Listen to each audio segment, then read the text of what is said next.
28 फरवरी 2026 को अमेरिका और इजराइल ने मिलकर जब ईरान पर हमला किया था, उसे आज 24 दिन हो चुके हैं और कल प्रधानमंत्री नरेंद्र मोदी जी ने लोकसभा में इस कॉन्फ्लिक्ट के बारे में खुलकर बात की है। आइए इस वीडियो में समझते हैं कि प्रधानमंत्री जी ने इस 24 मिनट की स्पीच में क्या कहा।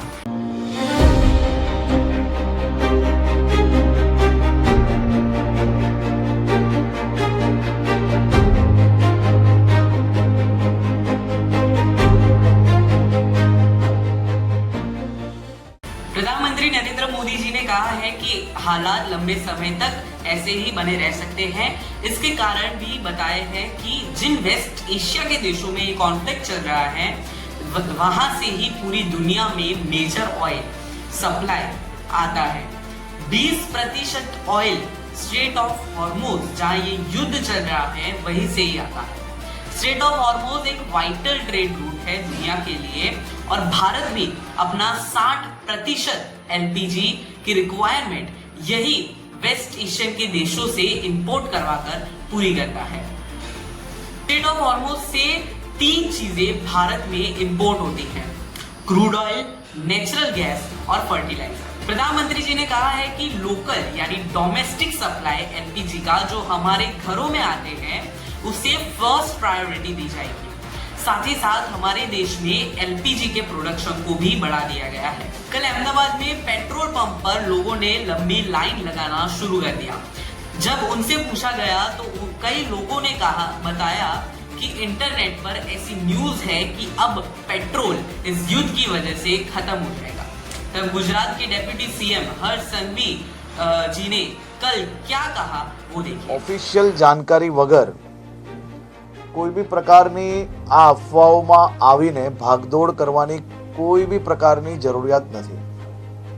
રાજ્ય સરકાર અને ખાસ કરીને કેન્દ્ર સરકાર દ્વારા આ જથ્થાઓ અને સપ્લાય માટેનું ડેલી નિરીક્ષણ થાય છે અને રાજ્યને તમામ પેટ્રોલ પંપો પર પેટ્રોલ ડીઝલ માટે પૂરતી વ્યવસ્થાઓ પહોંચી વળે તે માટેની સંપૂર્ણ તૈયારીઓ બી છે।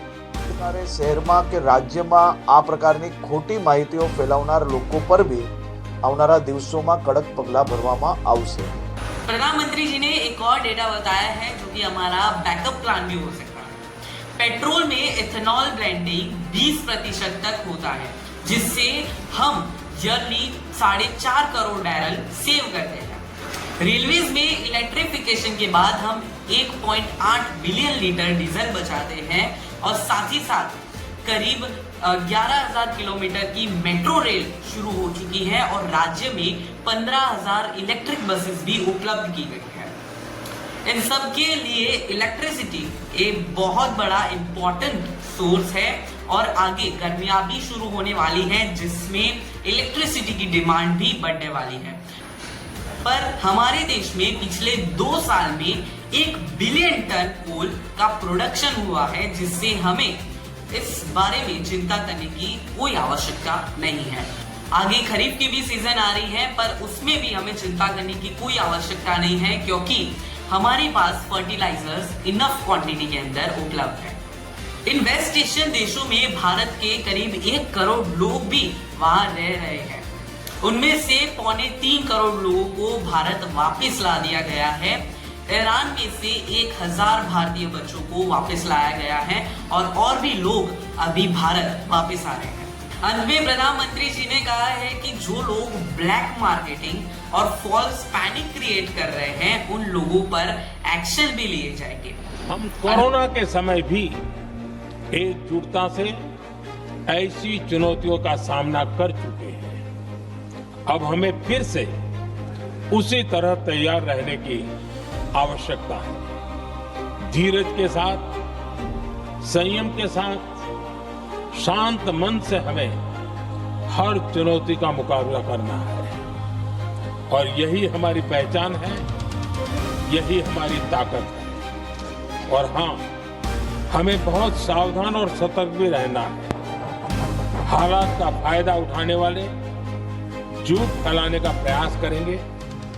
ऐसे लोगों की कोशिशों को सफल नहीं होने देना है। अंत में मैं बस इतना ही कहना चाहूंगा कि व्हाट्सएप और बाकी इंटरनेट पर फैल रही फेक न्यूज पर ध्यान न दें और फॉल्स पैनिक क्रिएट ना करें।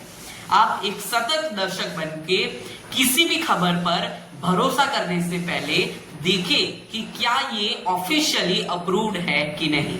आज के लिए बस इतना ही। जय हिंद, जय भारत।